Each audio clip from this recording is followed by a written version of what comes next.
What's your name? Hello. I don't know what's happening right now. She was like... This is what's happening. It was like she was trying to speak to me. Yeah, she's on. Come on, she's on. Yeah, She's on the air. You're on air. So what do you want to say? Oh, nothing? Okay, cool. Let's continue then. Shall we?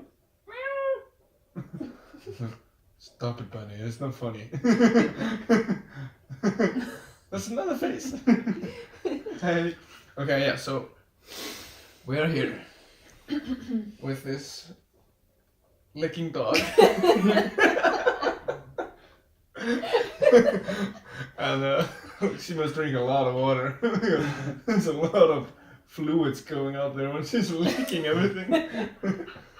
Oh, and we're at Bennis' place, having some tea. It's really cool. That's his thing, tea. Alright, so welcome to... Oh, this is confusing me, having two cameras. Holy fuck. That's right. So welcome to the travel show. We're doing some cool tea stuff tonight. And I just want to begin with saying hi, I'm Daniel, the Lost Icelander, yeah. And why don't you guys just introduce yourselves a bit? Just with your name and age or where are you from? Yes. Would you like to start? I'm Sonja, I'm 30 years old. I'm from Germany. And yeah, recently moved to Iceland. Yeah, Iceland, baby. Yeah. Alright. Welcome to the fold. Finally a country where I can relate Yeah. and I'm Yeah. accepted. Yes, very much so. You're welcome to the Yeah. club. Cool. Well, my name is Benedict Aron, called Baron, or on Instagram as Tea Time Traveler, and I am 27 years old, almost 28. Nice. Alright. And what do you have for us here today? Well, Today, I have tonight. tonight. Yeah. It's very much a night. Yes. Yes. It's been like this since 2 p.m. Almost. Wait, do you even see the sun today? That's beautiful. Yeah, when I came over to you guys. Well, I didn't see the sun, I saw daylight. Ah, right. Yeah. Yeah. Some fluorescence Yeah. in the distance. What is this in the darkness I see? And in the summer you're like, there's a fiery globe in the sky. Oh, it's the sun, right? Yeah. That's what happens here in the winter in Iceland. And we have like 3 hours, 4 hours, daylight, 5 hours. Yeah. Basically manic depressive vampires. Yeah. Wow.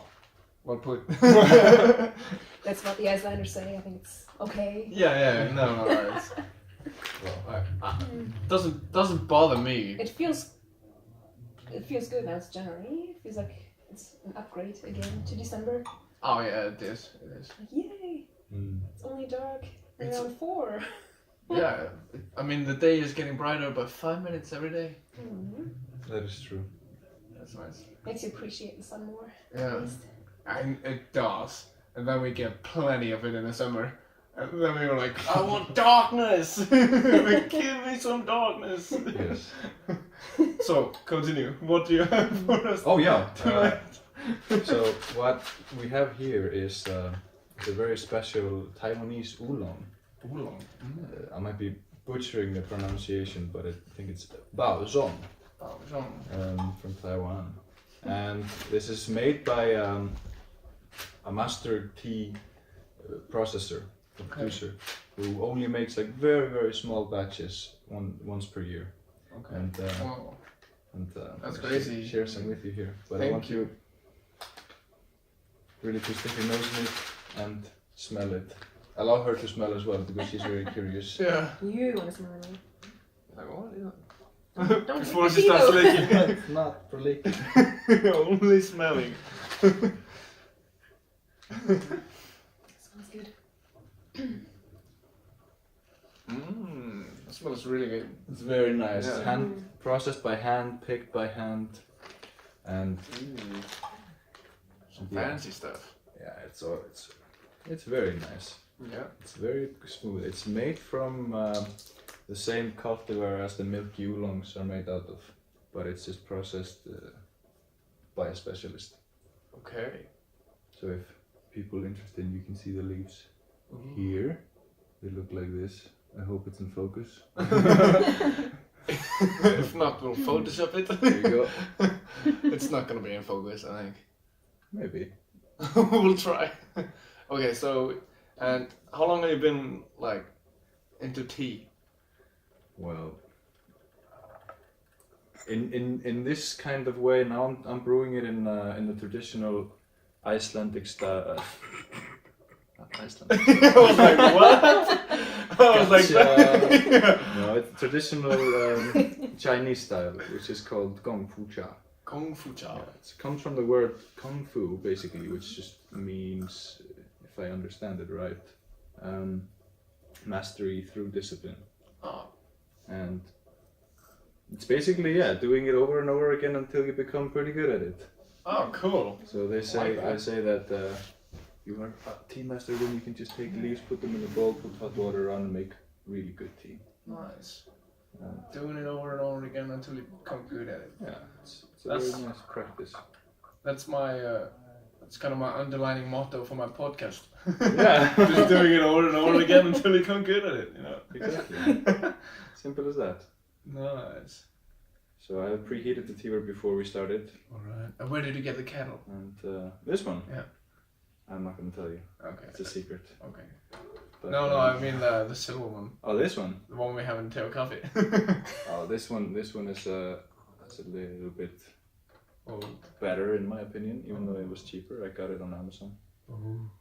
That's almost... Had my friend import it from the States. Whoa. Did you pay taxes? Of course. Always. I always pay my taxes. Of course. Of course. Yeah. Wait, so what did you just do there? I thought those were like mushrooms or something. Over here. Yeah. These are not mushrooms. They put some water on it. Is it stones or? These are hedgehogs. Oh, what? I see it now. This is Tipe. They are a good luck charm. Oh, They nice. serve no purpose at all. Unless just to, Good luck. yeah, good luck and But- for overall cuteness. Yeah, that's plenty good enough Cute purpose for spectrum, me. Yeah, Definitely. Oh, yeah. definitely. Stress reasons to Yeah. as well.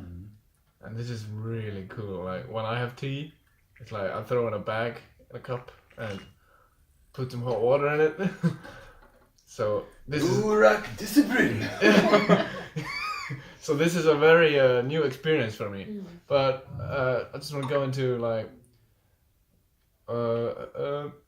so you are a barista, Benni? See. See. And I'm a barista as well, so we work for the same company.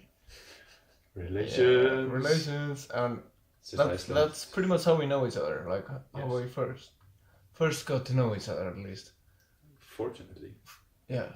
Did you say unfortunately? I said fortunately. I was like, what? And well, I have one like really. I want to share one really good memory with you when we were here and in this place. Last time I was here in this place, it was awesome. We were in pajamas. We were playing old school Nintendo, Mario Kart, and some other cool games. Worms. Yeah. Oh my worms. god, it was great.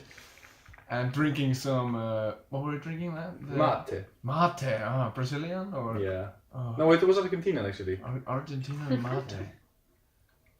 So that was really good. What can go wrong with Nintendo 64? Good friends, mate, Yeah, some Sounds beer, I think, yeah, was involved. yeah. True. It was really good. Well, some were worse than others. True. That was really nice. Mm-hmm. I highly. Oh, playing the old Nintendo was so good, so much fun. But yeah, so we work really close to each other, so we're always hanging out and stuff. Yes. Alright. They're both pretty cool dudes. Pretty cool dude. If I say so myself. And Sonja, how do you know us? Guess through the company. They're coffee. No, Bring actually, people together. actually it Tell us was, a bit about it. well, Iceland kind of made me fall in love with coffee. Oh wow. Well, I always loved coffee, but the first time I came here in 2013, Yeah.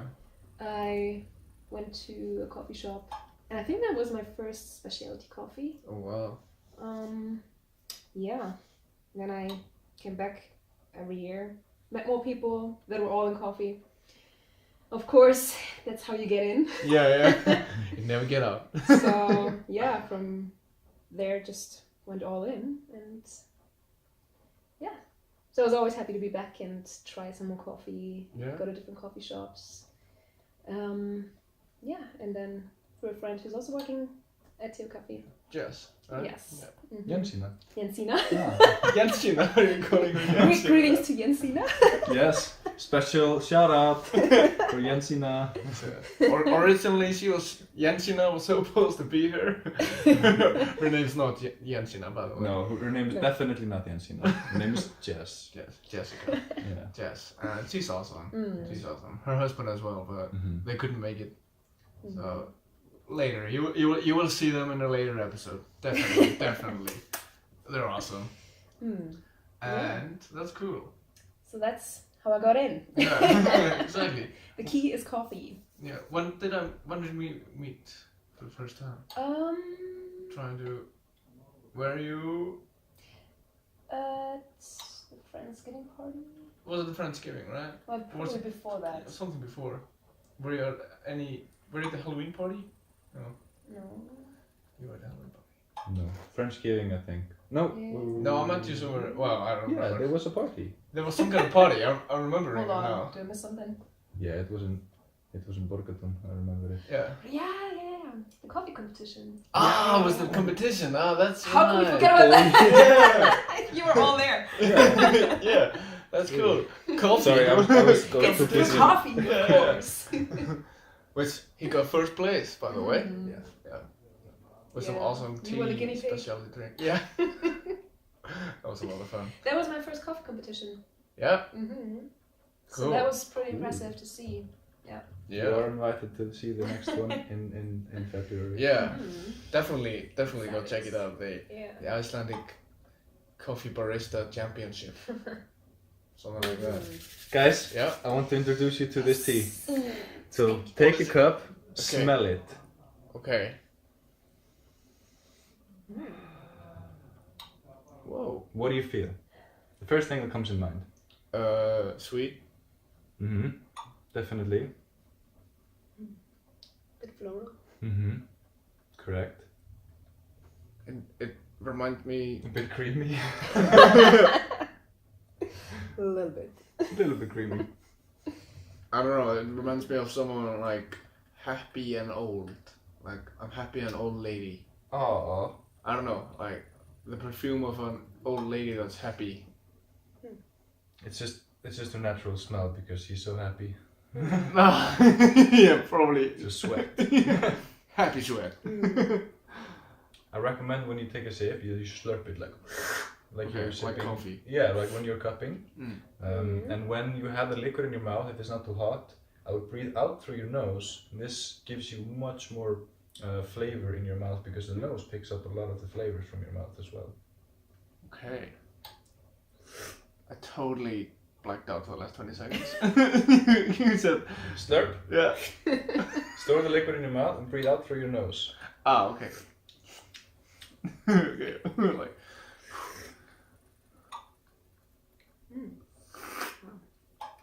It's really good. Mm.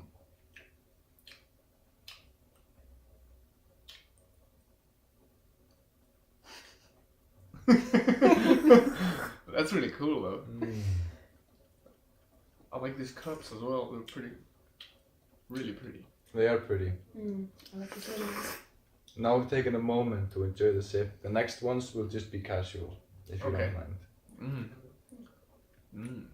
Don't mind at all. That's quite nice, actually. Thank you for this. I really appreciate it. No worries. This will just go on and on Yeah. and on and on. Okay, cool. This is the beauty It's true about. though what you said when you store it in your mouth and you breathe. Yeah. Wow. Gets a bit lemony I get what you mean. or citrus fruit flavor. Even after you've drunken it, you still have it a little bit in your English words, pores, or like you still have it in your system, and you can still breathe out and like get the remnants of it. Yeah. The after feel and aftertaste. Tell him, taste buds. Like pores. Like I don't know. Just it's still Somewhere like, in your system. the aroma is still prevalent in your mouth and in your nose. Yeah. Cool.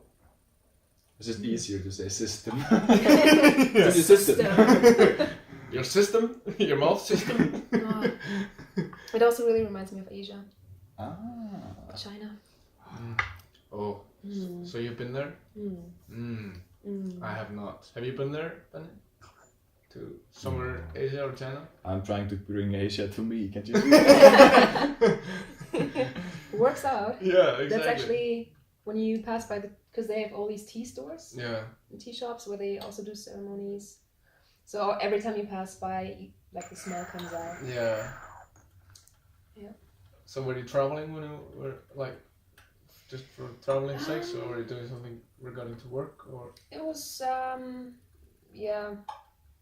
what do you do after school? Like you have half a year off. Not travel and work, but also kind of voluntary. Oh, cool. As well. So we were like an art school based in different countries in the end. Nice. And China was one of the locations. Okay, how long did you stay in China? 2 months. 2 months. All right. And how was it? How was experiencing China? Interesting, because it was the first time I left Europe. Oh wow! And you went to China. And it was my first time flying. Oh really? Ever. Wow! There's like so many first times. So it didn't take a short flight. No. Went from First flight Dubai. ever. I think it was 13-14 hours. Wow. Without the layover. Yeah. That was fine. I love it when you come to a new country. Yeah. You arrive in the evening when it's dark. Yeah. You just go to bed. You wake up the next day, and it's a new world. you go out and it's a whole new world. Yeah. It's crazy. I love it. And the different smells and. Oh yes, I can relate. And it really takes a while to get into everything. So I was glad that I didn't just travel or go there on a holiday. Yeah. But actually got some more time and got to meet more of the locals and. Yeah. Having translators because nobody spoke English. Yeah, wow. That must so be you really meet weird. some kind of contact people Yeah. there, and then you learn so much more. Wow. Yeah. I didn't know that. That's really cool. Wow. That was my first big journey. Yeah. And 2 months in China. That's pretty cool. I wish I could have still traveled more. Yeah. Because it's such a big country as well. Oh, yeah. There's so much to see. Because we're also working with a school there, teaching kids some English and oh wow, going to orphanages. So it was not just for fun, but you see that's kind of the cool thing. You see so much about the culture, and that makes you actually understand more about the whole, like everything. Like back then, there was the one-child policy. Yeah. Yeah, and you see the communist influence, of course. Yeah. So that was a bit scary. Wow. Yeah, it's really eye-opening. Wow, yeah. I'm like... But then also walking on the Chinese wall. Yeah. It's like, how did people manage to build this thing? Yeah. They do have a lot of people. They had a lot of people. You're just somewhere in the mountains and there's nothing. I'm just wondering what kind of like marketing they had, like, come and build this great wall. Was there like a Trump emperor? It was just like, we're gonna build that wall. Yeah. It's huge. Everyone was like, maybe everyone was like, yeah. Now or maybe it was just like, I ordered you to. Maybe. I don't know. Now I'm just saying something because I have actually no idea. Yeah. I was just like bullshitting it. But that sounds really interesting and like. I would love to go back. Yeah. Yeah, I've never been to China. Well, my only experience with China was I told you guys about it last episode. But it was like I was stuck in an airport because they wouldn't let me out to get a 72-hour visa. I was gonna go to the wall and stuff because I had 11 hours in Beijing. Yeah. Okay. So I was just there in the airport drinking rice beer and having stir-fried noodles. Yeah. So it was really nice though. Had a lot of fun. Yeah, it's like it's so extreme in a way. Yeah. Like the dimensions of everything. You have a skyscraper, and it's just not just one, but it's built 25 times in a row. Wow. Like, okay. I like that one. Let's make more of it. It's like Sims, just like. Yeah. Yeah, exactly. Yeah. Wow, Or that's the really whole good. public transport. Oh. You're just laughing. Walk with masses. Yeah. Don't swim against the stream, otherwise you're gonna be killed. Yeah, it's something like that, right? Oof. Yeah, they had so many people. Technically they had like a metro or like a train coming every 2 minutes, but they were so full that they had pushers. Yeah. They would push people into. I've seen a video the of that. tram. Like pushing them in so the door can Like, close wow, so they this can. is your job. Yeah. Pushing imagine. people all day long. Holy crap. What do you do for a living? I push people. Yeah. Well, some people might like that very much.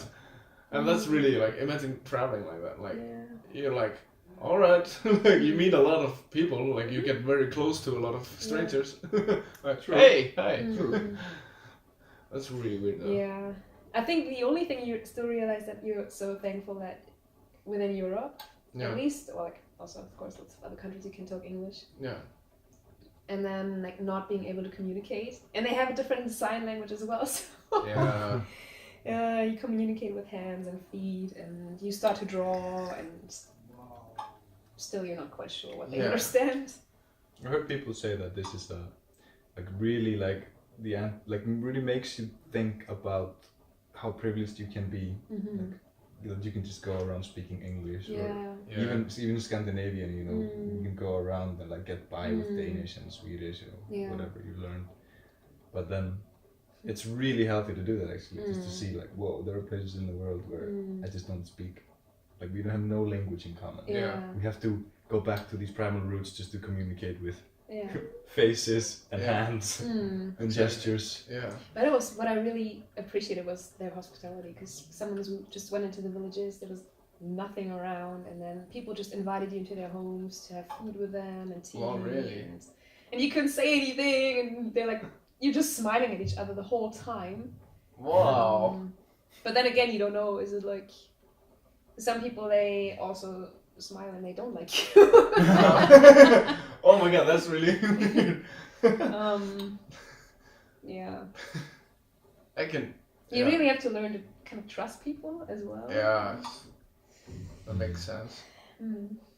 That's really scary though, but really, I think it's a really cool experience to have. Yeah, definitely. I really envy you. Well, you're like, I need to do this sometime.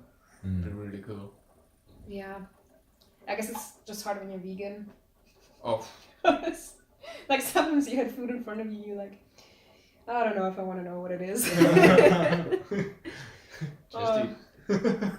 That's probably kind of difficult when you're. I had the best and the worst food, so. Yeah. I've heard people actually like just kind of have to cheat a little bit when they're traveling there. Yeah. But I mean, it's still very doable. Yeah, but stuff like this, you're invited to somebody's home and you can't communicate with them. It's like, is this rat or is this like, what am I eating here? Like, yeah, they really had a fireplace outside. Like they didn't have heaters inside, so and it was during the winter time, so it was super cold. Where you're like, how can people even live here and survive? And they didn't have much to eat, and then they still offered their food, so that was almost like you wanted to eat it to appreciate. Yeah, of course. Their generosity. Of course. That's really nice.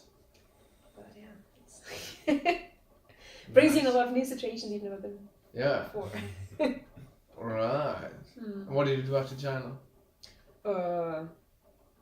After China was actually when I felt I should go to Iceland. Oh wow, really? First time. Yeah. Wow. And then this whole adventure started. Yeah. So how how long ago did you first come to Iceland? Like the first time was in 2013. 2013. Oh, so it's like 5-6 years. Yeah. Alright. And you come here how many times? almost every year, I think, and then sometimes several times a year. Oh wow. So I think I've been here 8 times at least, 9. And why? Iceland. Why Iceland? It's random, but I knew as a child that I wanted to live in Scandinavia. Yeah. So I found like drawings. It's kind of crazy that when you are 6 years or 7 years old, and you find these old drawings and you're like, crap! Wow, how did I know? So what were you drawing? Like the whole moving on a ship to a different country, wow. the flags, and so it was like the Icelandic and the Norwegian flag. Yeah. So I lived in Norway the last 2 years. Oh yeah, that's and I don't know, always like also coming here for the first time. Yeah.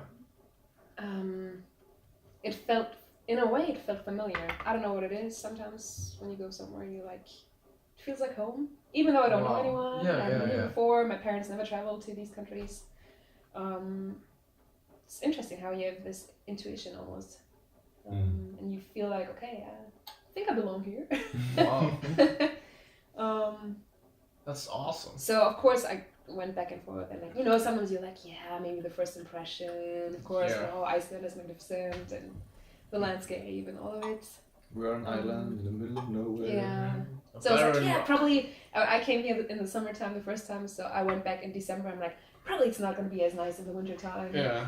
It's going to be really cold and dark.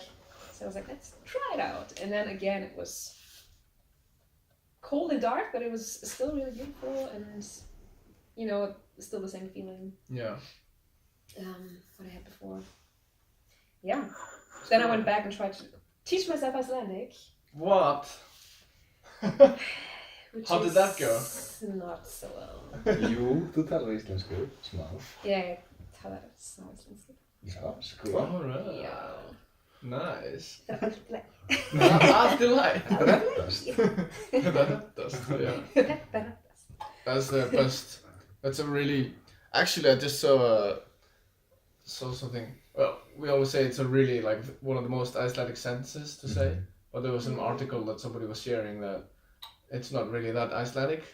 It's originated from somewhere else, but we've made it so Icelandic because it's so much in our like culture. Like something happens, we're like, oh fuck, like, that dust. Which basically means like, we'll be alright. It's like things will automatically take care of themselves. Yeah, like push the worries aside because it will take care of itself. It's like kind of manifestations for like noobs. Yeah. Manifestation for dummies. Like that. Actually, that's pretty good though. Yeah. Cool. Yeah. So. Wouldn't work in Germany. No, Germans. Yeah. They need structure. Yeah, it's so funny. I have friends that wrote me a couple of weeks ago that they want to visit me and they already want to know the schedule kind of so they can plan. And I'm like, of course. The schedule. Yeah. Oh my god, that's crazy. Yeah, I know quite a few Germans and. You should draw up a schedule on like a paper, like a child would do, and just write down. The calendar, picture of the calendar. Yeah. Read cool stuff, more fun stuff. This day I'll be awesome. From 8 a.m. Just gonna have fun. Yeah, have fun. It's pretty good. Good schedule. Good schedule. And so you moved here now? Yeah. Alright. Cool. And any plans for what you're gonna do? What are you doing? Well, I wanna work in coffee again. So at the moment it's a bit slow. Yeah. Because there's so much going on. Yeah. yeah. So, but it was, I don't know. I know things are gonna happen. Like, I'm not worried that does. Exactly. Yeah, I was gonna say. There we go. There we go. So I worry. Nice. It's already getting pretty Icelandic. It's so funny. Or because, almost like, been. all my other friends would be more stressed. Like, Yeah, I mean. it's hilarious. I also thought like, oh, then you need an apartment, and the housing situation is not that easy, even though you know people already. So. I say to those people, oh ye of little faith. Yeah, exactly. Þetta reddast. And it does actually. It was funny because so I was at university in Germany. Yeah. After the whole teaching myself ice language. We also have the fire language, the lava language. It's the lava dialect from the fire language. The Icelandic language.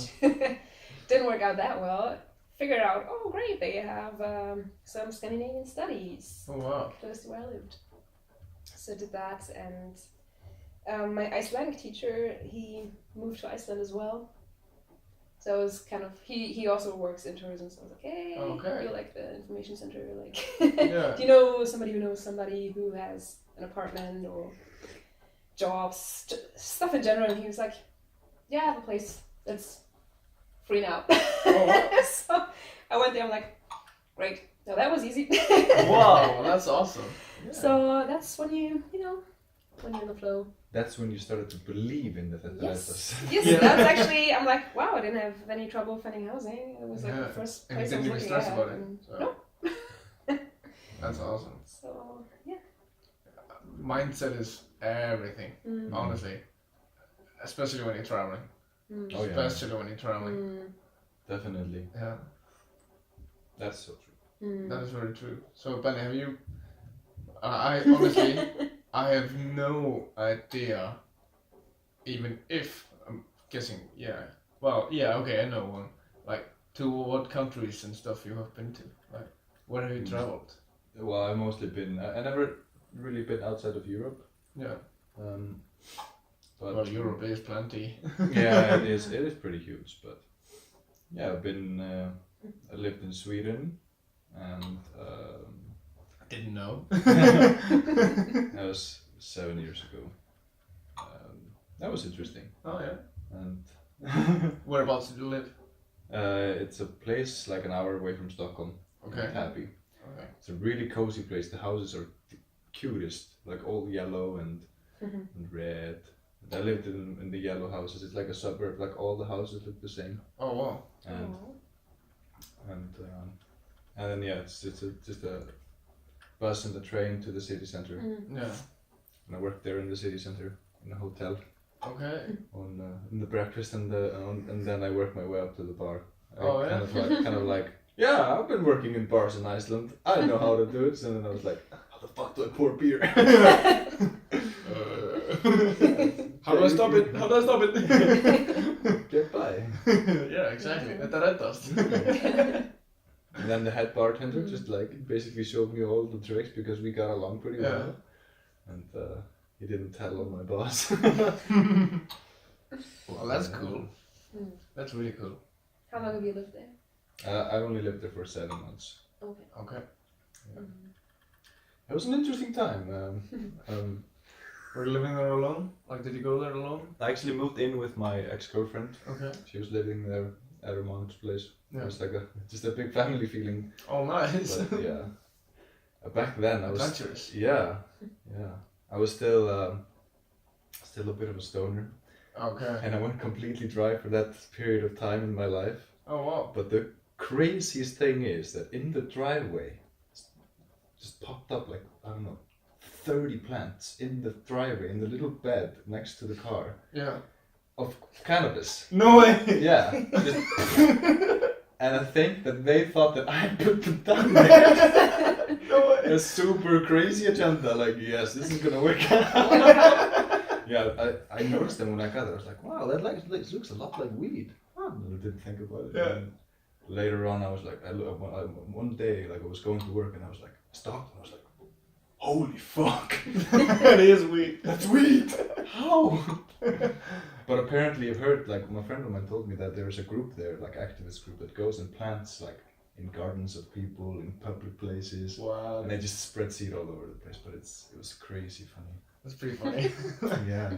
Power of manifestation. Yeah. I was like, oh, where's my weed? I need weed and it's just planting in your garden. Like. It was crazy. It was not smokable or anything like Yeah, that. yeah. And I think they removed it like soon after it was obvious that it was weed. Soon after they were like, so Benny. They didn't even confront me, and I was like, yeah, but it was a rumor. Yeah, it was a rumor. I heard afterwards, like actually last year I heard it and I was like, whoa, really? I thought I did it? Well, fine. That's funny though. Yeah, that's crazy. But it's really interesting. Okay, so Sweden, and anywhere else that you've been? I've been to Spain a few times. I've been to Germany. I really love Germany.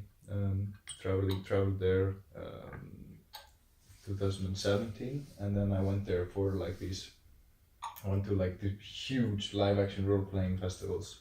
Oh yeah, live action role playing. Yes. So that was crazy to see. The Germans were crazy when it Where comes was that? to that. It's in a place like around the Düsseldorf area. Oh, okay. Like we flew into Düsseldorf and then we went to Essen, and then it's like a 40 minutes drive from there if I remember correctly. It's a place called Diemelstadt. Oh wow. Okay. Whoa. It's like a countryside village, like a Yeah, small, sounds like the big forest around, and like 10,000 people just like gather there once a year to play a fantasy world, basically, like medieval fantasy world. And we're talking about orcs that look exactly like the ones in the Lord of the Rings. Like there's a whole camp of those dudes in full gear, like they were recording Lord of the Rings on the spot. And we have like elves and the same kind of, like the standard is just insane. Wow. And there's a town there, and even people go there like to play homeless people and begging on the streets. Wow. In like tatters, and these people are like, I think one of them is actually like super rich, who just goes and does that just for fun. Wow. Yeah. Yeah, whole universe, and I did that 2 years in a row.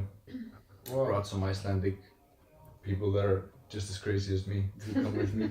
Wow. Sounds really interesting.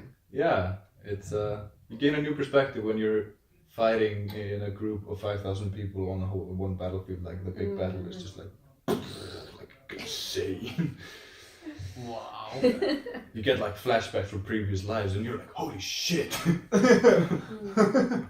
Whoa. That's deep. Well, it's just saying. Yeah. That's pretty cool though. Yeah, it's pretty epic, but I haven't been since 2016. But so you've been a bit active in the live action role playing scene. yeah. Right, so live action role playing, for anybody that doesn't even ring a bell. How would you explain to people like a little bit? Well, it's basically like any like live action role playing can be any fantasy setting that is just let's say Lord of the Rings, for example, or it can be even sci-fi. It doesn't matter. But the most classic one is like a Lord of the Rings themed setting. Yeah. Or for those who know, World of Warcraft or anything like that. For Skyrim, for example. And it's just a story that goes on over a long period of time. You can see it as a Game of Thrones series, just that goes on for a really long time, but there is no script. There might be like some kind of plot going on that the game directors are planning, but you are just this character or persona, and you just act that persona out in each event that goes by, and then you just react to the world situations, like whatever happens, you react to it as your character, and then you just basically have the freedom to do whatever you want as that character. Wow. And you can use this hobby to explore different emotional ranges that you have within you, or different aspects that you like to explore.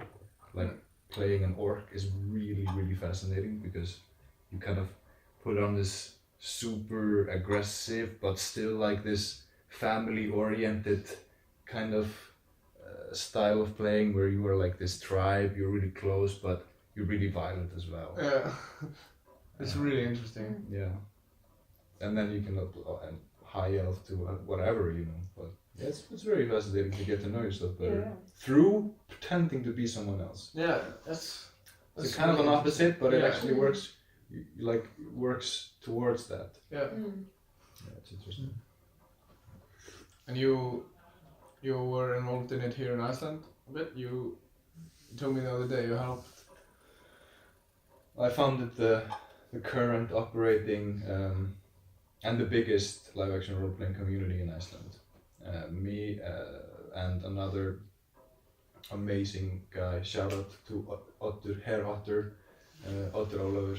We kind of, you know, I was the spark. He came in just right on board, and we just like kind of blew it up here in Iceland and just started out these super low requirement, you know, events where like you didn't really have to bring that much. You know, some people were still wearing hoodies or whatever, and it just evolved from there to a very, very nice standard where you really feel like you're in another dimension when you play.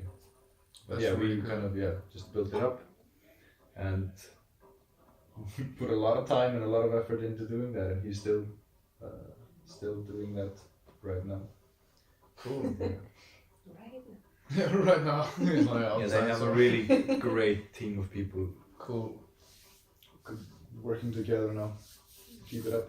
Yeah, I'm a little fascinated by this because as a child and like early teens, I love to do something like this, and like even like when I was a little bit like too old for it, like, you know, as the like children play like with like whatever, like swords and stuff, and I was like, this is cool, like I want to keep doing this bit, and then I got like too old for it, you know. Too old. Yeah, like too old for it. Like, that you know. conditioning kind of Yeah, kicked in, the conditioning like kicked in, and then like a few years later, like I heard about this. I always loved like role playing computer games. Yeah. Like RPG, and stuff like that, and then I heard about live action role playing. I was like, wow, that's interesting. And then just like, I don't have to click a mouse. I actually have to deal with the situation myself. yeah.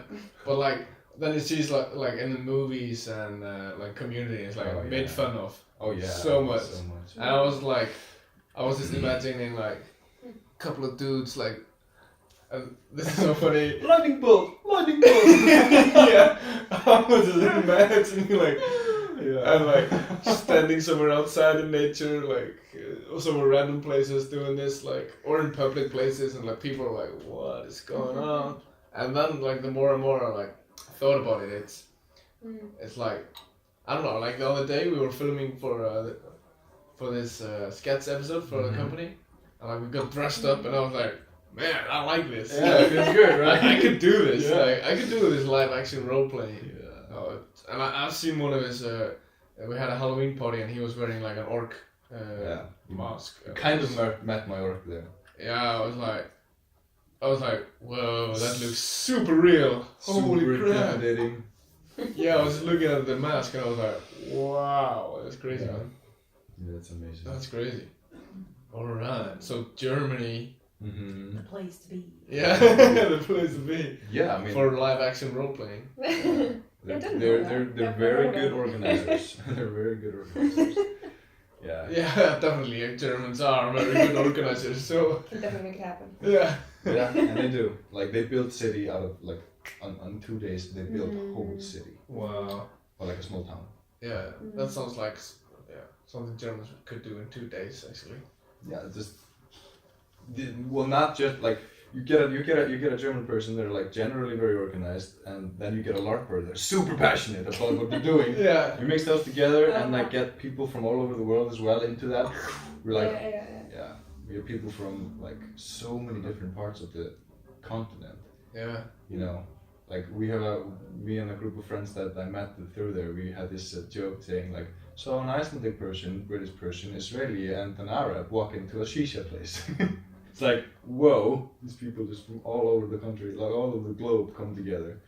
This is so cool. This is like a whole different aspect of traveling, like, Yeah. and like, because I'm always fascinated about like relations, like the the bonds you form to like with other people from all over the world, you know, like, and like your culture and like background, your religion and whatever, like it doesn't really matter because you find something like this, live action role playing, and you guys become friends, you know.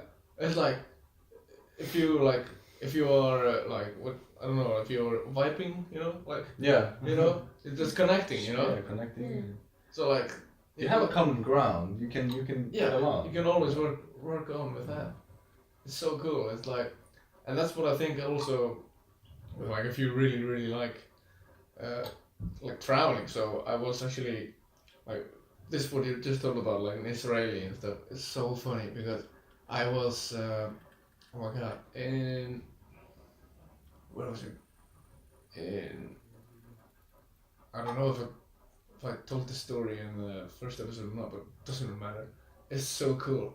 In Melbourne in 2015-16, I think, or was it 15-16? I was there for New Year's for 2 weeks before going to onwards to New Zealand. Oh my god, Melbourne is so cool. Holy crap! And the coffee scene there, of course, is it's great. It's great. It's kind of, it's often thought about like the grassroots for like specific specialty coffee. Like there's so many cool coffee places there, and the city is so cool. It's like, it's the most like European city I think that Australia has. I feel like it, and the center is really walkable and stuff like that. It's really nice. But I was staying there at a hostel, and it was so warm outside. Oh my god. It was like 42 degrees Celsius. And only like 3 days earlier, I had been, or 3-4 days earlier, I had been in Iceland in like minus 14. So like there was a gap of like 50, like 6 degrees Celsius. Okay, buddy. It was pretty much like, let's do it, like stretch the human limits. And so during the day I was like just drinking some beers and rooftop bars, which are amazing and amazingly expensive. But it was really cool with one of my friends, and it was like, and yeah, going to shops that had air conditioning. So like, so I was like, by the nighttime I was completely done. Like I was like just laying there in some like a grain sack, like, and really this hostel, oh my god, this hostel was great. They had like a chill area with all of these like pillows and like grain sacks and stuff, and with air conditioning, and I was just like there like, oh yes, this is life. Charging my phone, and I was like, okay, it's 9 p.m, I'm really sleepy and like done after the day, I just need to go to bed. And then there was this one Asian looking guy in the corner, and he was with his hat on just in the corner, watching video or playing a video game or something on his phone, and we were in separate corners, and I just was like, okay, I'm gonna go to sleep. And all of a sudden 3 people, like, honestly, this girl, like, in my memory, she kicked the door open, like, and I think she kinda did it, and she just said, okay, so this new group is going out for a bar and is recruiting new members. And I was like, okay, that sounds really good. I was thinking, and I was still deciding like, fuck, I'm really tired. And then the Asian guy, who is from Japan, I found out later, he like took out his headphones and like, oh, okay. And I was like, oh wow, I can't, like, I have to go now. Like, I can't be the like the only guy in there that's not going, because there were only 2 guys in the room. Yeah. So a Japanese guy, an Icelandic guy, an Aussie guy, an Irish guy, and this, oh my god, she is from, I think she's from, is she from, no, I need to think, I think she's from Iran, or no, I want to say Israel though, but yeah, I think she's from Iran, but she was living in like Singapore, she used to live in Egypt, like she was like really international there. She's from the Earth. Yeah, she's from Earth, yeah, pretty much. Nice. No, and we went to a bar, and it was really fun, because it was such a mixed group. and like the Aussie and the Irish guy, they got so drunk. Sounds pretty stereotypical, but they were really drunk. And at the bar, the Aussie was teaching the Japanese guy to chug, because it was so funny to watch, like because the Aussie guy just downed the drink like nothing, like it was water, and the Japanese guy was like trying really hard, and he had a lot of fun. And his name is Hiro, and we were always saying, "He's my hero," "He's my hero. You're my hero." And then the Aussie guy says, well, the Irish guy, like, pretty much, what he said, he passes out because he was so drunk. Like, and then he, like, kind of wakes up and goes back to the hostel to sleep. And the Aussie guy says, "All right, let's go to a strip club." And in Icelandic culture, like, in Iceland, strip clubs are not, like, maybe you have some, like, underground stuff, like, real strip clubs. And in Spain, I've been to like one strip club, like 2 strip clubs, and it's like, it's not in our culture, I think. And it's, for me personally, it's like pretty weird. And for the Aussie guy, it was obviously his culture, because he was like, it's a regular night out, like, we've been to the bars, let's go to a strip club. Wow. And I was there like, okay. And I looked at the Israel girl and like, hey, so, like, no, Ireland. Well, anyways, and I was like, okay, so are we going to the strip club? She was like, I don't know. I was like, yeah, I'm kind of with you, but I think it's gonna be really interesting to see these two at the strip club. the Japanese guy and the Aussie. Yeah. So we ended up going to a strip club, and it was so funny. We bought the Aussie guy bought himself like 2 or 3 lap dances, like. I don't know, like it was like $30 or $40 or something. And you're like, why would you, or even $50? Why would you spend money on like a lap dance? Anyways, and we all tipped in for a lap dance for Hiro. And afterwards he was like, oh thank you, thank you. And he was awesome. Like we hung out a lot afterwards, and while they were getting a lap dance, me and the girl, we were like sitting in front of the stage, and like there were always like these new strippers coming on stage, and like the atmosphere in there, it was so weird. It was just like some old dudes sitting in like random places in the strip clubs, and then like regulars, yeah. And then like going to some rooms, getting lap dances or whatever, and then it was just us two. Like there was always this music, and the girls dancing, and there was like no one cheering or anything, and we were like, hey, we need to change this. So we were just like, woo, yeah, you go girl, yeah. And apparently they were like, oh thank you, like always, like they had 2 of them came up to us afterwards, like clothed, and say like when they already put them clothes on, like they said like, oh thank you, this was like so different, so much fun. And we're like, oh, like, no problem. So that was a really interesting night, going to a strip club with this international group. So there we found a common interest. That's the strip club. No, probably not. But it was a lot of fun though.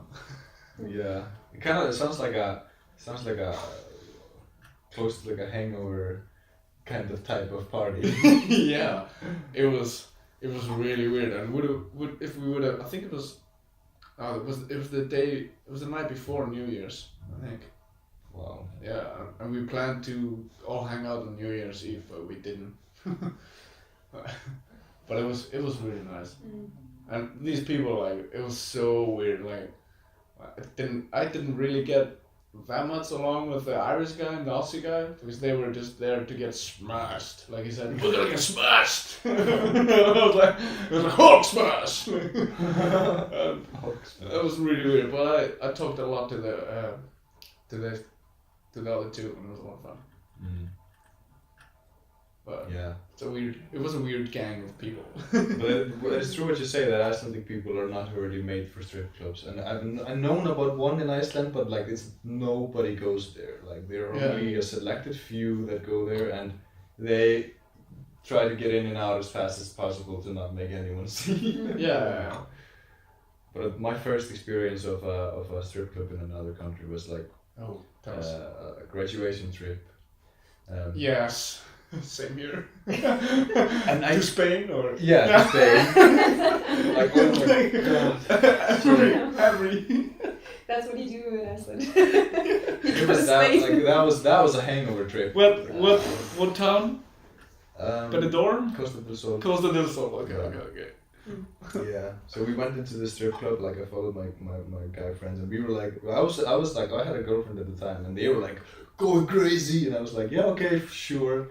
And strip club. I wasn't that excited about it. I was a little bit like, okay, but they got me a lap dance, and I was like, guys, fine.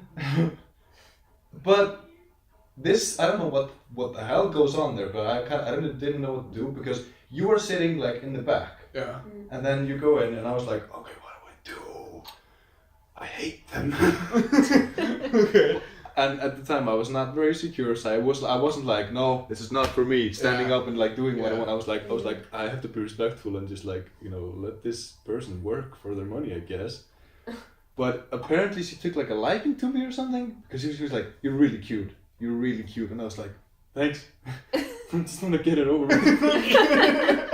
But I don't know what she was hinting at. I don't know if you wanted more money from me, but she took all the clothes off in this booth, and I was like,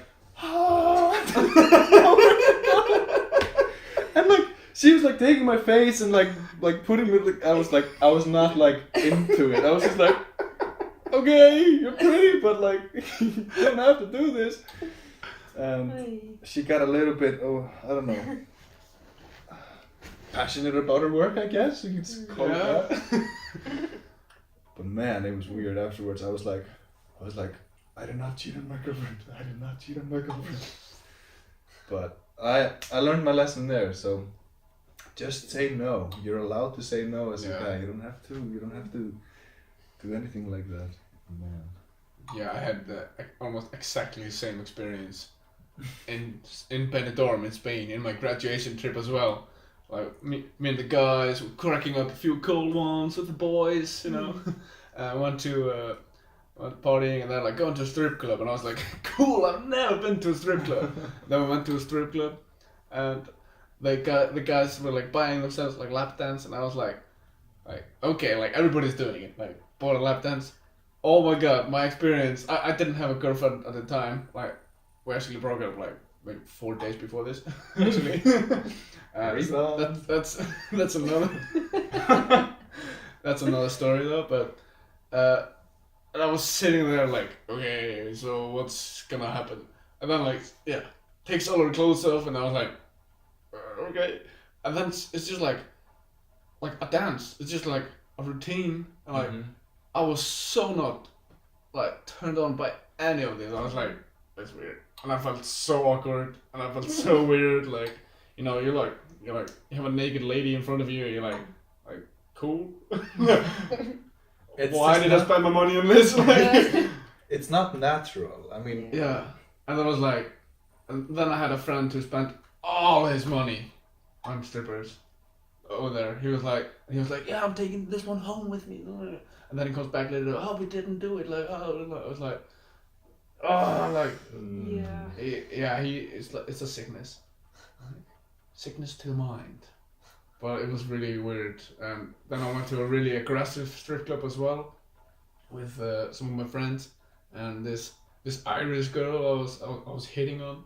It's because she really wanted to go to the strip club, and me and the boys were like, all right, let's go to the strip club. We went in there, sat in some sofas, and she was like, I want a lap dance. So I bought her a lap dance, which was really weird. I don't know. It's usually I'd rather buy someone a drink, but I bought somebody a lap dance. And while my friends were waiting, oh my god, the other strippers in there trying to get some customers. They were just they just grabbed my friend, and he was ran out. He got so scared.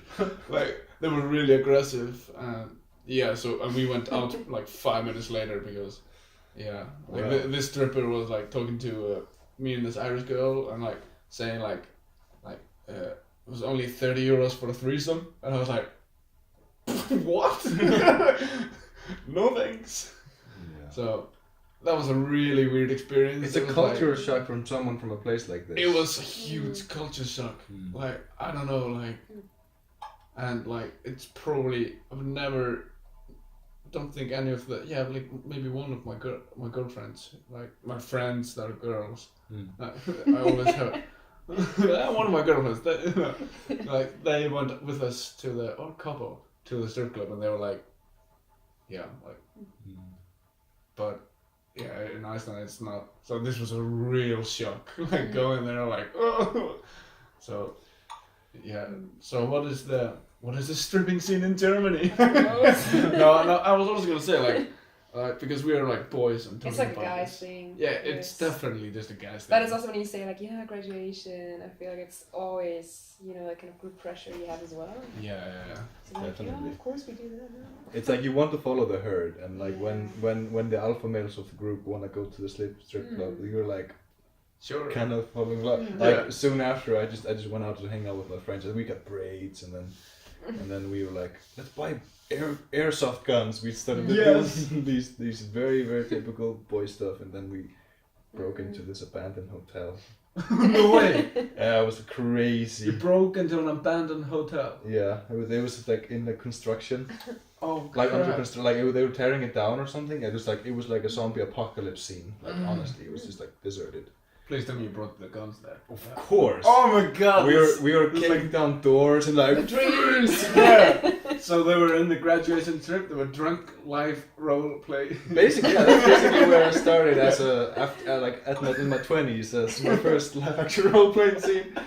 We were just breaking down doors like with his airsoft gun, like shooting like bags and whatever we could find, and we were just playing this cop scene, me and him just like, all right, we're gonna get them. Like, and then on our way out, we started hearing this noise inside. We're like, fuck, there's probably someone squatting here, so we bounced. But we went again as a group. Yeah. A group of like 6 guys, and we went all the way up to the top of the hotel, like 4 of us with airsoft guns, like like really just doing the same thing but more obnoxious. And we reached the top. And we were like, let's bring out some victory drinks, some victory other stuff, and let's light this thing up. And then one of my friends was like, guys, there's someone coming, and this was across the street from our hotel. Oh.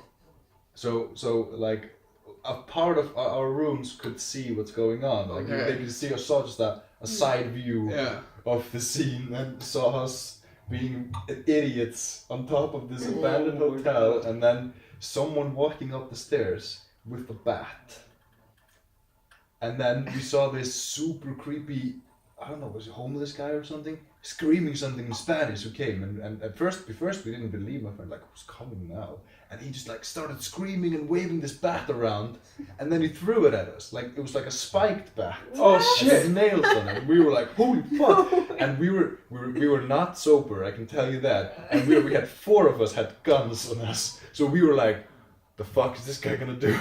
And then one of my friends spoke Spanish. So fortunately, my cousin, he was like, I don't remember what he said, but he kind of calmed the guy down, and then he was like, okay guys, let's just leave. And we were all like, ready to whip out these guns. Guns. And we were like, all right. Young and stupid, but I mean, everyone was shit-faced scared, because we were like these innocent guys from Iceland. I mean, what are we gonna do? Like, shoot them with airsoft pellets? No, it's not gonna work. So we just like, okay, we'll leave your place, and that was crazy. Wow, very fun. That's really weird. That's a different thing that many people do on their graduation trips from Iceland. You could say that. Yeah, but the strip club and getting wasted and like skinny dipping in a pirate ship. Yeah, something like that. That's the pretty much usual thing for graduation. Do Germans go to like graduation trip like after high school? Yeah, it depends. Depends on the school you were at. Okay. So I don't think we went anywhere. I think it was always because, stuff like that happened, so then they're like, Yeah. nah, we're not gonna do it, or they were like sending people home. Yeah. No, I just remember a study trip we did, but that was in Berlin. Yeah. So that was quite fun, like, because we had an apartment we could share all together, and our teacher lived somewhere else. So we're just like, okay, cool, we're free to do whatever you want to do. Yeah. Like, we still had some assignments. Like, it was an art school, so we always had to go to the museums during the day and like talk about the pictures and all of that. But we had all of the nights in Berlin, so that was kind of cool. That's nice. All together and just being out there. Yeah. That's pretty cool. Yeah. But yeah, like the Icelandic graduation trip was like, I thought someone was knocking. Yeah. It's like there's no one from the school there except for the students, and it's usually through some travel agency or something. Oh, okay. Yeah, so it's just like booking a trip with a lot of people. Like, hey, let's go. Of young dumb people. Yeah, exactly. So, oh my god, and not everyone. But my best memory from that, we went to Benidorm in Spain, and we were like in the same hotel as two other high schools, so it was like probably like around 600 young dumb people. Oh, poor people that work at the hotel. I know, but they're probably used to it though. And my best memory though is from when I went with my best friends to we walked around town, like the old town. We're like, my friend, he's now like in a chef school in France, and he's always been like he loved food, and he's always like cooked amazing meals and worked in the food industry, and like he's awesome, and he's going some really great places in life. And we went to, he's like, okay, we need to find like a local tapas restaurant. We were like, okay, so our whole evening went into walking to the old town and walking around trying to find a tapas place. She's like, food? Tapas. And we walked past this one small place, which we were like, kind of looks good, but kind of looks dodgy. So we kept looking, didn't find anything. So we looked for this place again, and it took us like 45 minutes or something. And we went in there, and there was only like seats for maybe like 12 people in there. Nobody spoke English, and they didn't have a menu. They just had showcase, like a display, like with the things you could eat.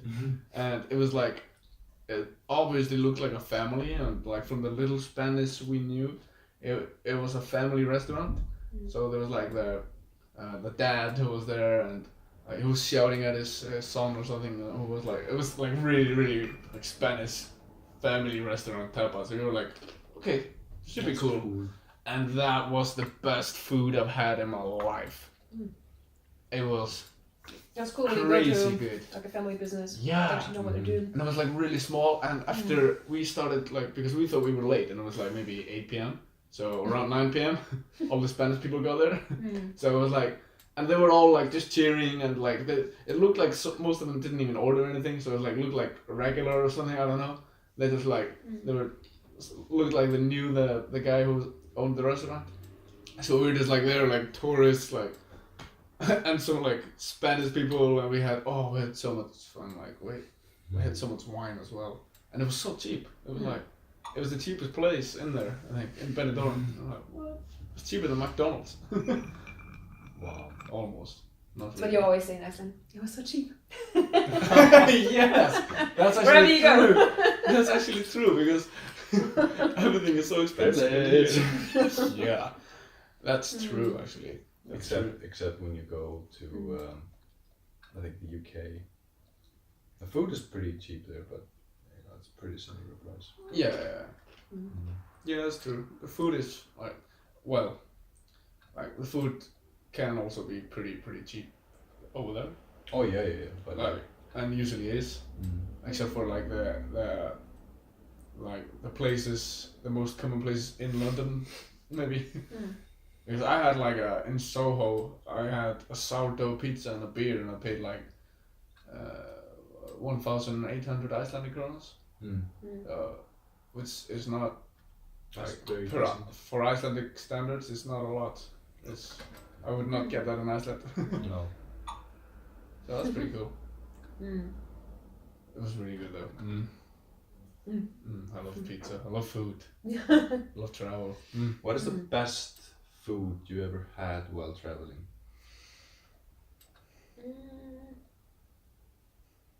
Wow. To scan like all the places. Yeah, it's like, oh my god. Now, this one is probably the one I was just talking about. Probably in my top 10. Okay. I would say, but definitely something in. I have two that come to mind now. One before I went vegan, so it was a traditional Florence T-bone steak. So if you go to Florence, find and you eat meat, and you're gonna eat meat, find a steakhouse there. There's maybe a couple or three that do it like the real way. Oh my lord, it was so good. And they like the more people you are, the thicker the steak is.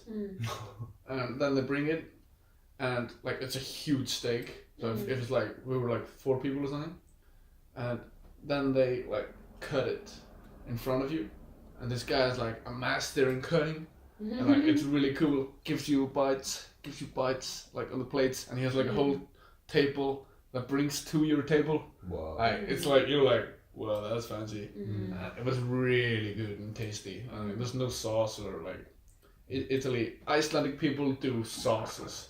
Everything has to have sauce. We are crazy for sauce. But over there it's just like oil and spices. You know, pretty much. I was actually telling a friend of mine that I think maybe you heard it, but I told a friend of mine. That was a cool sound. What was that? Sorry. Yeah. Keep going.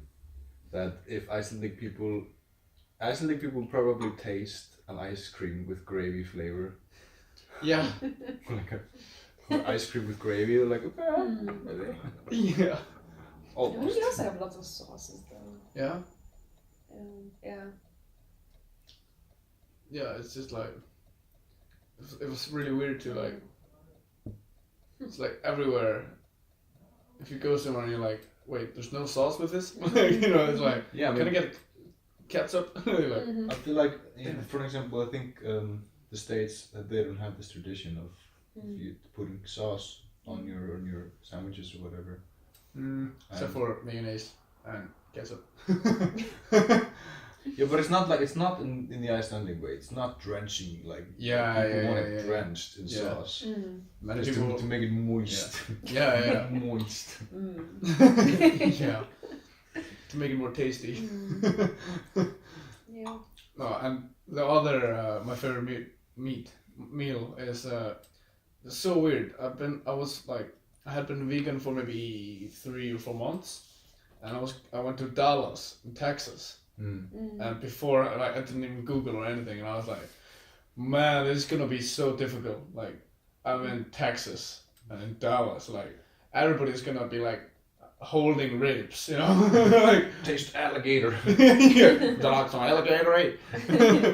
And it was like, and going there in Dallas, it was so weird also. Like, and I found out that next to the place I was staying at, there was a really cool vegan restaurant called Spiral Diner, and I really recommend that. Oh my god, it's out of battery now. But you have yours on, right? Cool.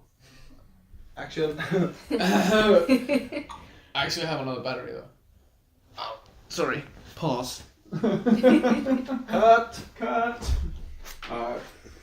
Because I was accidentally hit record like 20 minutes before we started. So I was recording all the setup and everything. Which is kind of cool, but yeah, cool. Oh, it's always when you talk about food, you get hungry again. Yes. I want food again. But yeah, oh my god, like Spiral Diner. Texas is so weird. Like Texas, different. They have I'll probably say it when you get your camera back online.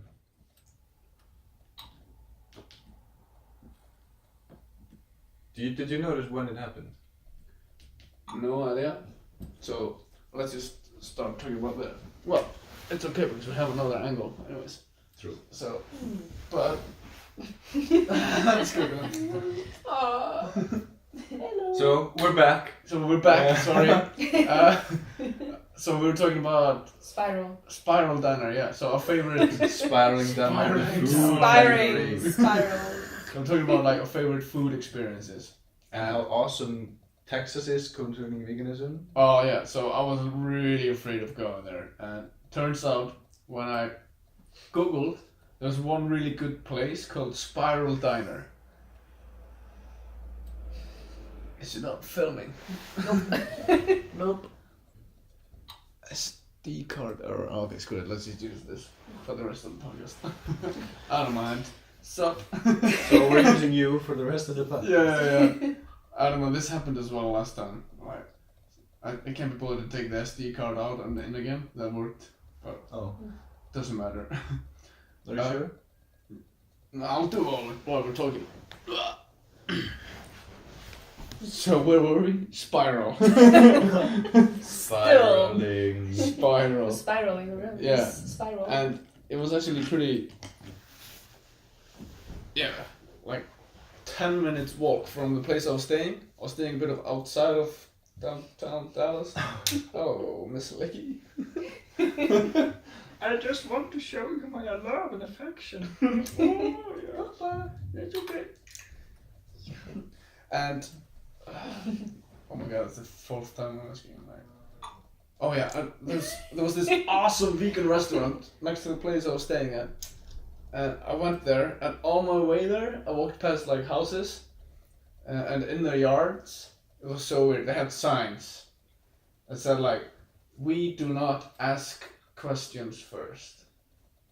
I was like, why? I don't understand. And I saw some other, and then I saw like a picture of a gun, like, we use guns. And I was like, oh.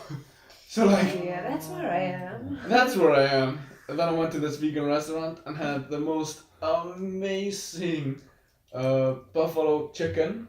It was not chicken, but it could have fooled me. Like nachos. I paid $8 US, 8 or 9, for this huge bowl. She's like, "You're talking about food." I can sense it. Buffalo chicken. And it was like, it had like 3 different types of cheese sauce. It had a buffalo sauce, and it was like a lot of juicy stuff on there. And I eat a lot of food, and I couldn't finish it. So, and then I went there for like 3 more times. I had some different stuff, and it was all so good. It's like, oh Yeah, my. I've heard that they are actually stepping up their game a lot when it comes to just wellness and. Yeah, it was really cool. They had Fentimans drinks. Oh, cool. And stuff. This diner, and they had some dessert and some organic, and they didn't have any. They had a desert in the backyard. Yeah. Dessert. Yeah, you thought that was funny. Yeah, so those are 2 of my favorite food experiences, probably. Okay, Sonja. Sonja, do you have? Well, I mean, the best food I always had when I was really hungry. Wow, that's a good sentence. You know, oh you're my like, god. oh, you're craving food, and then you get eat something really good. Yeah, but if you're craving food and you don't get something really good, Then it's like, oh, that dry pasta is just, oh, it's filling me, but not fulfilling me. Yeah. That's pretty good as well. Yeah, I guess I still had the best food in Germany, I guess, because I got to try out more different places. But Yeah, of course. when it comes to like food I didn't know before, I was in Hungary. Yes, in Budapest. Oh, Budapest. We went to a Syrian place, and that was amazing. Amazing Syrian food.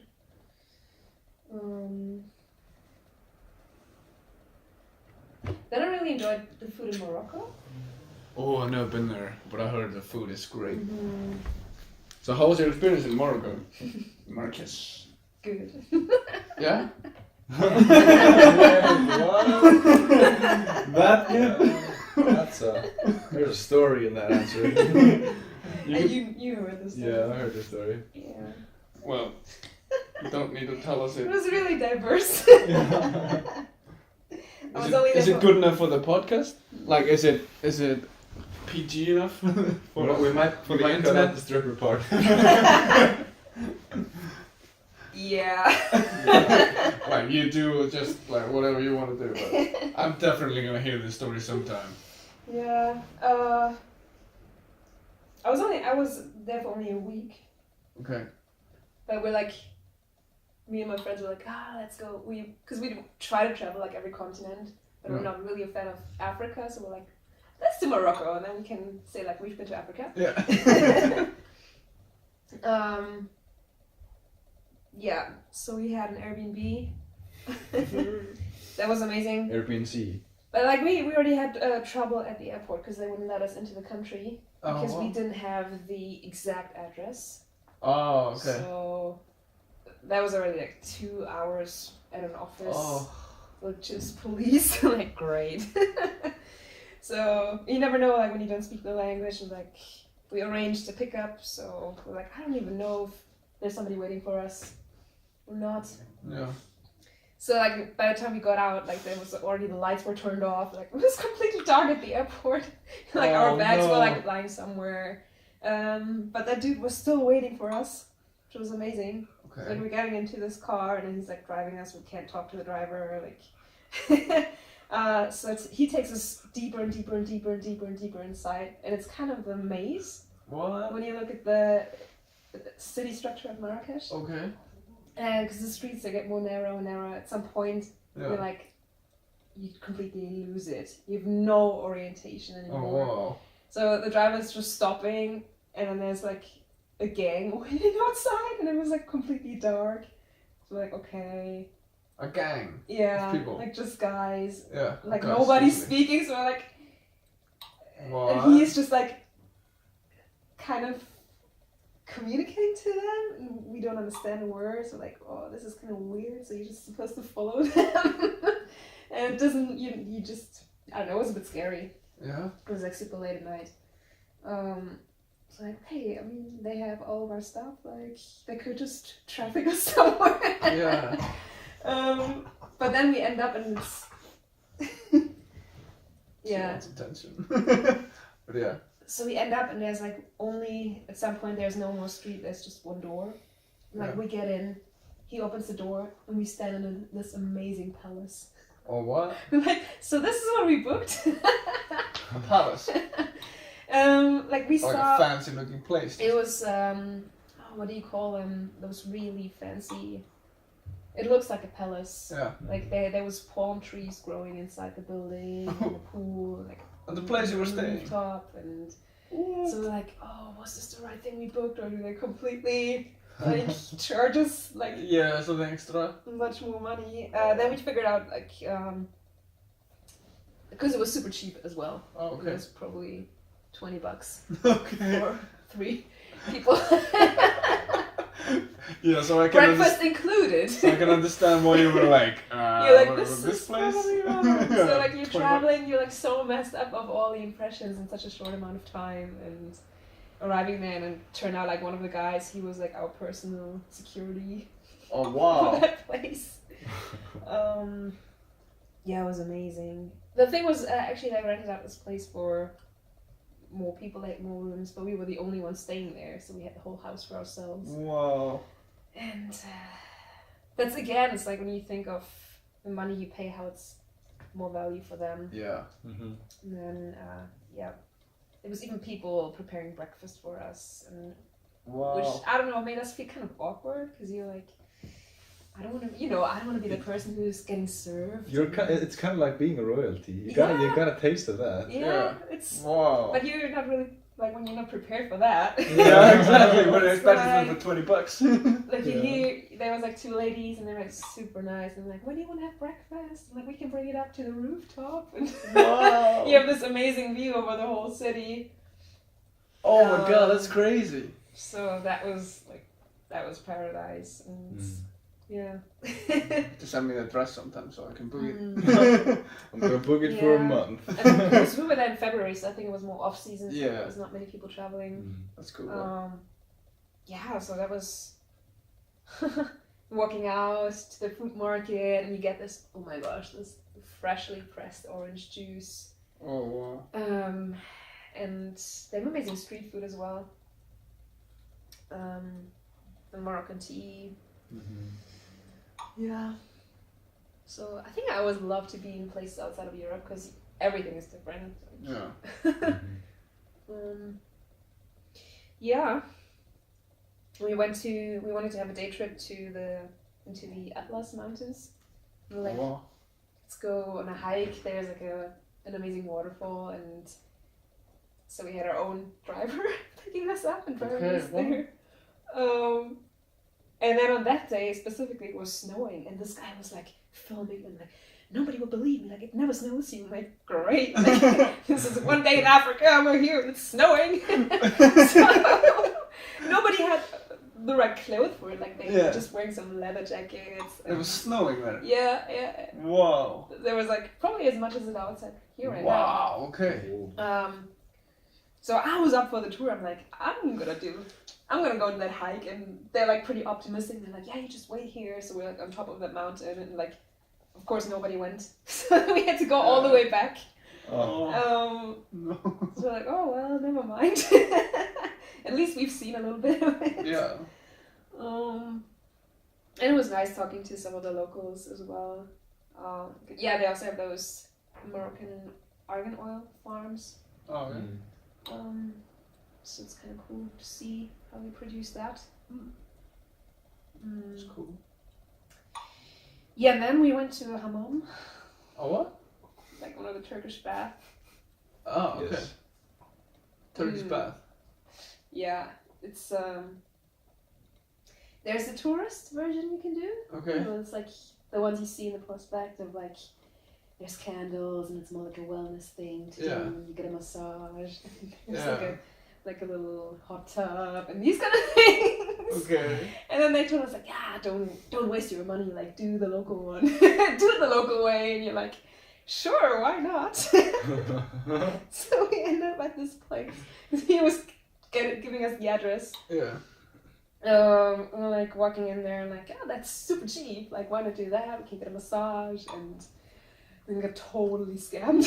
Oh yeah. Like once we were in there, we only had, it was the last day, so we only had, I don't know, a little bit of money left to also pay for the taxi to get to the airport the next day. But they saw the amount of money we had, and so we go in there, get dressed. Like, it's already a huge communications problem of like getting the change money back. Oh yeah. And then they just gave us like a little bit of soap and some donkey hair. Donkey Like a hair. brush of donkey hair, super intense. So What? you can scrub yourself.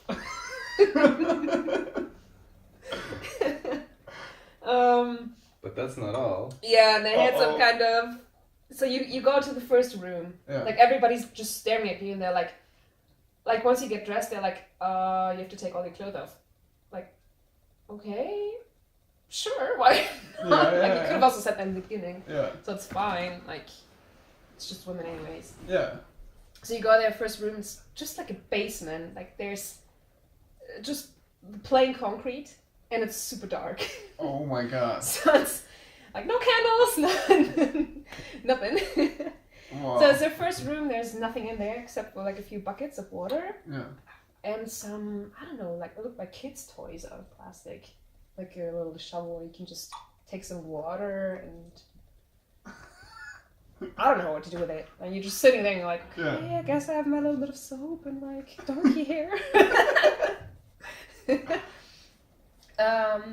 So they're all alone, and then like a lady comes and like, yeah, you have to go to the next room. Yeah.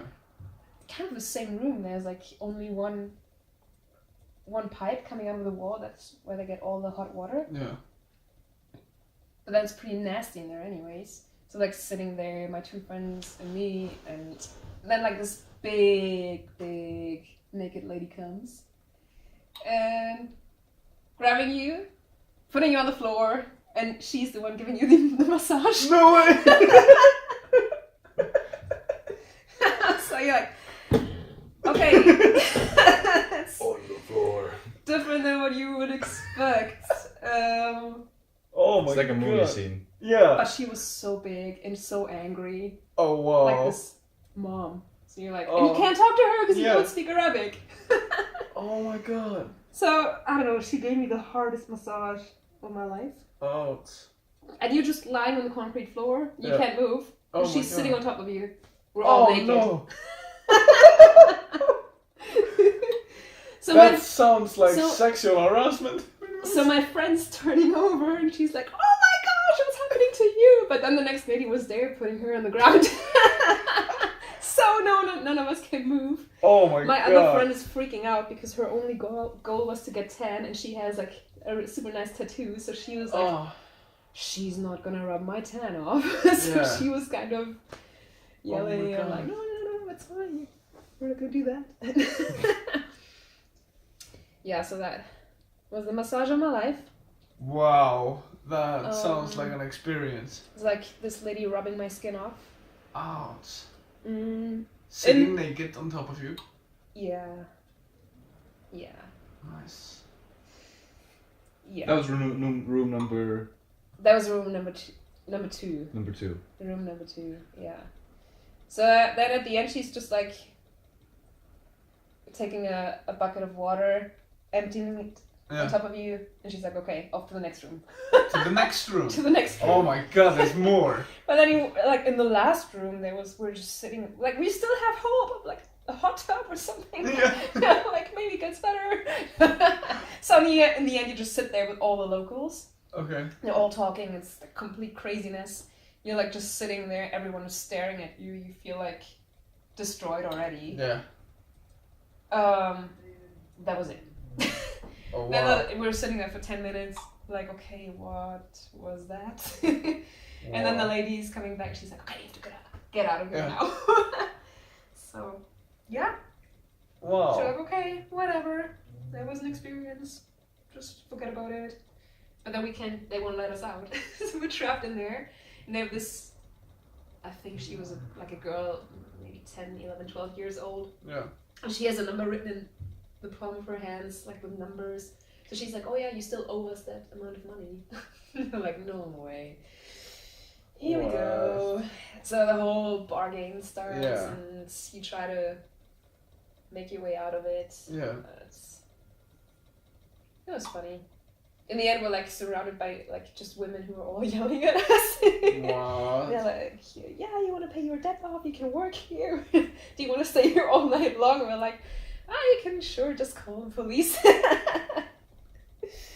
So that was, I think we're still there for another hour until we were, I don't know, someone got out. How did you get out? They were like threatening you to... I think I found some more money that we could give to them. Yeah. That's crazy. Yeah, in the end we paid so much more anyways, but Yeah. it's, you know.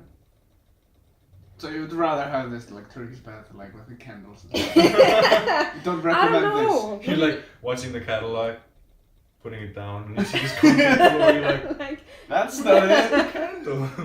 Oh my god. I'm like, great. And how long did it take you guys to like think back and talk about this like with like, okay, that was weird? Or how long were you guys like? I don't know, I think we're like Oh, also fuck. super hungry at this point. Like, Oh no. we were like getting Even out, worse. and well, like we couldn't have handled it any other way because like it was just email, so they couldn't even have police or anything. Yeah. So it was kind of, because they were super oppressed anyways. Yeah. So I get it in a way that like this is like their place. Yeah. Yeah. Again, you know, you kind of see a different part of the culture if you don't do the tourist program. Yeah, So in a way definitely. But also you see like how they view a foreigner Yeah, coming into their Mm-hmm. And Yes. like also it's the hammam is more like a spiritual cleansing. Yeah. So it's not about the wellness. Yeah, aspect it's not at about all. the candle, It's not about the candles. No, totally not. Here's a candle. but a candle's nice. It's not about Yeah. the candle, but the candle is. I just remember us running out and it was like daylight, like woohoo, we're free. Yeah. It was just like being trapped underground somewhere in a foreign country. In a basement with a huge naked lady on top of you. Oh my god, that's so weird though. Alright. Yeah, it's kind of weird when you have like, you know, all these people yell at you and you're like, wow, I can't even understand a word and you can't really communicate. So Yeah. it's, aw, look at you.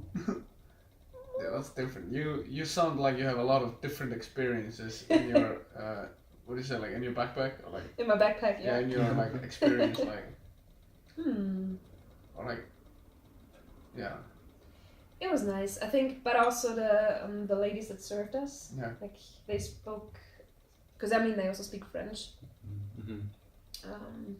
so we could talk to them a little bit. I'm like, great, I had 4 years of French at school and then I can barely speak a sentence in the end. Yeah.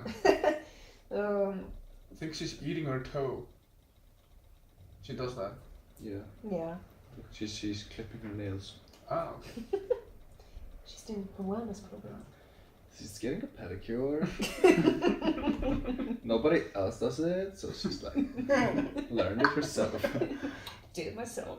So, and you traveled a bit in Iceland, Mm-hmm. in the countryside? Yeah. Have you been circle? Yeah. So, I did the whole, like, I've done the whole ring road except the West Fjords. what do you find most like, I don't know, surprising when you're traveling around Iceland? Or like, what like stood out for you? Like, of course you like see like good photos, you see geysir, like, you know, like stuff. Like, do you like go there and like, holy shit, that's awesome? Or like, are there other places that you didn't know of when you saw them or stuff like that? Well, you know, over the years you see a lot of pictures, you hear a lot of stories, Yeah. of, like other people that traveled. Like, especially the people I know, I've seen like all of their photos, also photographers. Yeah. So it's not like, oh, I've never seen this before, but it's different when you're actually Experience there it, yeah. yourself. And we had a camp event this summer, so we knew it's like super touristy because it was the beginning of August. Beginning of August, nice time. Yeah, but like, you know, you've heard about it, like you have to kind of almost wait in a line, or there's like tons of other people around. Yeah. And so we kind of try to make our way around and sleep during the day. Yeah. And then be in places during sunset and sunrise. Yeah, that's nice. So just remember I think one of my favorite times was the Glacier Lagoon. Oh yeah? So we were there, we were there around 3:34 in the morning. Wow. With the sunrise and just the colors and the glacier and complete silence, and there was for 2 hours there was nobody at all. So just the birds and some Seals? Yeah. I was like, seagull? Nope. No. Yeah. Nice. And I think just having, because I feel like it's usually also kind of loud when you've got people around. Yeah, it does. Who's coming? Here's a noise. Licking. Yeah, I agree. I've been to Jökulsárlónir. So I think when you're in a place where it's really just nature and no one else, that was like really outstanding. Yeah. The colors from peach to orange to pink, and then the day just starts. We're like I think I've never been that tired before. Almost, but then when the sun comes out, you're like, wow, you feel like you gain so much energy again. Yeah. And we were really lucky with the weather as well. So this rainy summer. That's cool. I think that was also one of my favorite parts. Yeah, Yeah. I agree. But then with also the just glacier being on like the road and just, I don't know, it's just so relaxing just driving a car that. Yeah. through the landscape. I totally agree with you with the colors. Iceland has one of the craziest color combinations in Yes. the skies Yes. ever. Yeah. It Just is in the crazy. landscape. For example, like my favorite place is Landmannalaugar, Yeah. and it's just the colors are so dynamic. It's just like I'm like when I was there, I was like, okay, who created this? Yeah. I wanna meet the architect, please, because this place is amazing. Excuse me, is this real? Like also honestly, have you seen sand in a microscope? Like you see all these different colors and shapes. This is what I felt like walking on the ground, and I was like, this is probably how ants feel. Damn. Walking on the beach, like, oh my god. Whoa. No, yeah, it's like a volcanic, like seismic area. Yeah, like Seismic it area. kind of honestly like it looks like a sleeping dragon there. Yeah. Like there's a place like that kind of moves into like towards the area where people put their tents, where the base is, and it actually kind of looks like a big maw stuck in the ground. Yeah. And then there comes the mountainside over there. It's like a dragon fang. It's just like it's so intense. This place. I think she's trying to cough up some hairs.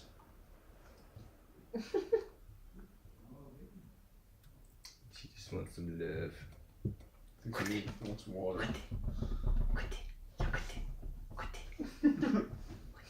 But yeah, the colors and everything in Iceland is crazy. But also when you see, oh, there it's raining, oh, there it's sunshine, Yeah. and like you Yeah. have it all in front of you. Or Yeah. you drive into the rain and then you drive out Oh of it. yeah. Yeah, that's And also like really the cool. fog, I love. Like, Yeah. You just stop on the middle of the road, and then there's just the fog around you. Yeah, and like you could be like anywhere. Like it's so weird, and especially I really love when there's like fog and there's like no wind, Yeah. and you're somewhere in the nature or driving like somewhere in the countryside, and there's no one around also, and you just like you get out and it's like a ghost place. It's like it's fog and you don't hear any sound. You're like, wow, it's weird. It's it's magical. This country is like It is magical. it is magical. Yeah. So much. I was so happy to have some more time. Yeah. Definitely, or like, having the freedom of like, oh yeah, I want to stay here longer. Yeah. That's nice. And driving through the clouds, you're in the cloud, you go out of the cloud, and you don't see anything, and then all of a sudden you're on top of a mountain, you have this magic view over the fjords. Oh, it's really cool. I like just driving around, and I also agree, like you drive around and if you drive east along the south beach, and it's been like rainy like a few days before, you're like at first you're like, oh look, a waterfall, oh look, a waterfall. Then like 375 waterfalls later, you're like, I'm getting pretty bored of waterfalls now. Yeah. Like the regular ones, like, but we have so many cool waterfalls, and so many of them are not anywhere close to where you can drive to, or like known to tourists at all. Yeah. Like, seen a lot of photos of some like cool ones just like next to some farms and stuff, and you're like, it's cool. It was also, we were down Selfoss, this area, in the middle of the night, and then it's Skogafoss. Yeah. And it was pitch black, and you're just in front of that waterfall. It's kind of really scary because it's so loud, but then there's nothing else. Yeah. And there's just so much power in there, but you can't really, like, it's so the unknown. You you don't see anything, but it's just there. And it was just pitch black. Yeah. Wow. So you couldn't really see it. No. You can just hear and feel it. Oh my god. And it was really windy. Like, it was, I think, also a warning. So we had to leave a bit later. Ah, okay. Because it was pretty stormy, so you can, like, the car was shaking. Yeah. Yeah. And then there was one street that was flooded. Oh really? In Selfoss? Close to, on the way to Vik. Okay. Yeah, one part of it. Yeah. And then I remember there was like one point where there was just the side of the road, and then there was the water, like, almost even. Oh wow! And then there was a full moon, so it was like the reflection of it. It was so bright, and you're like, oh my gosh, I feel like we're like just driving through the water almost. Wow, that's crazy. That's really crazy. Yeah, I love so many like cool, like magical things about it here. Like talking about magic, like you're involved in a bit of magic, chocolate magic. Oh yeah. Yes, I am, and yes. Yes. Yeah, like, I participate in that magic. So, like almost 2 years ago, like 1.5 years ago, I randomly went with a friend of mine to the swimming pool. Going to a swimming pool is a very, very social thing here in Iceland. You just go there, you usually don't go for a swim. No. You just go chill in the hot tubs or in the saunas or whatever, and with your mates, chatting and stuff like that. And I went there with my friend that I hadn't like met for a long time, and we randomly met some 2 other girls, and we were chatting there for a while, and it was such a nice weather. It was like so sunny and very nice, and we had such a nice time just chatting for like 2 hours with these 2 girls, and we were like, hey, like let's do this again tomorrow. It's Sunday, like we don't have anything to do. Are you guys free? And they're like, yeah. So we were gonna go again to the swimming pool and just chill and tan. You know, it was during summer, really nice. And then they called us and said like, oh hey, actually we can't go because we're going to Thingvellir. We're going to a cocoa ceremony. And I was like, what? I have no ceremony. Yeah, I was like, dubious. That sounds really weird, but I love chocolate. And she was like, yeah, come with us. I'm like, okay. So I had no idea what I was getting myself into. I had some money, had some swimsuit, and just ready. I went to Thingvellir, and we went to this like summer cabin place. Yeah. This has a lot of like gemstones and stuff like that. And there was someone, Julia, your friend, standing there over a big pot making some chocolate. Like, oh hey, like everything smelled so like I don't know, like different. Like they have some, what do you call it, like reykjelsi. Incense. Yeah, some incense on. Some incest. Some incest. Yeah, and they had some incest going on. It's Iceland, of course. And we went swimming in Thingvellir. No, in Thingvellir. And it's one of the coldest lakes in Iceland. Yeah, but it's beautiful there. It's beautiful. It was so cold, but it was really nice. So then we went back in, got a cup of hot chocolate, and we're sitting and like meditating and drinking hot chocolate. And I was like, why have I never done this before? Like, oh my god, this is crazy good. It's interesting how amazing it is just to be in a group of cool people. Yeah. Doing simple things in the nature. Like nature is just so healing and so nice to be in. There's a reason why people love hiking. Yeah. And love to go travel and seeing natural wonders is because we are longing for this connection with what we came from, the source. Like. Yeah.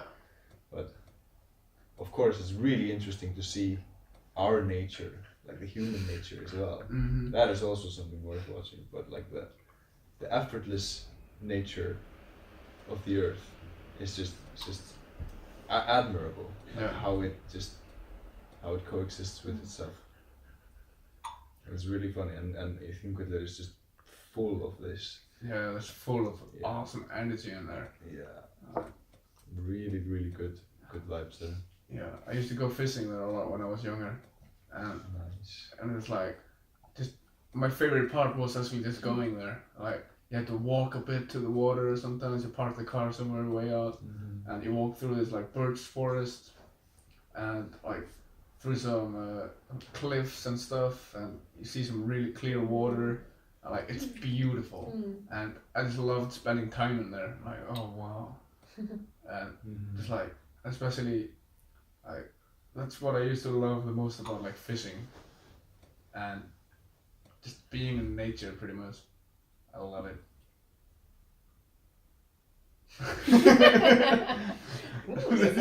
This dog. Finger licking awesome. Okay, a little bit more. Finger licking. That's it. More. This is the.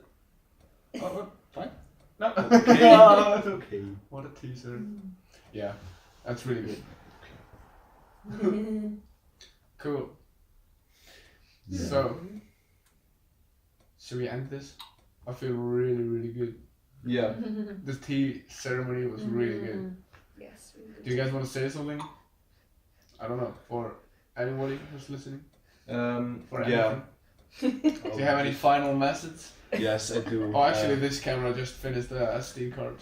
So, any of you intend to lick another being, no matter who it is, of what race, please always ask for consent. Even though you're adorable and cute, always ask for consent before licking anyone. Yeah. That's really good. Can I lick you? Can I lick you? Can I lick you? No! You see? She said no, and I respect that. Now I have some hairs on our cups, so. Cool, so thank you very much for this, guys. I had a really nice Tuesday evening here. Drinking some tea, playing with the dog. Dog playing with you. Yeah, licking. Just licking each other. No, and it's really good also. I got to know you guys both a lot better. Like hearing your experiences, like that I had no idea about. I think this dog needs to go out. To do Yes, something. let's go out. Yoga. Okay, Alright. yoga. Thank you very much, guys, for watching. If you were watching, listening if you were listening, and if you want to see some cool teas and drink some, like learn a bit more about tea, I recommend following this guy, the Tea Time Traveler. Just tea time traveler. Yeah. Yeah, Tea Tea Time Traveler. 2 L's. I will put the link or something. This dog needs to get rid of some fluids, I think. All right. Let's go. Okay. Thank you, guys. Yeah, really good time.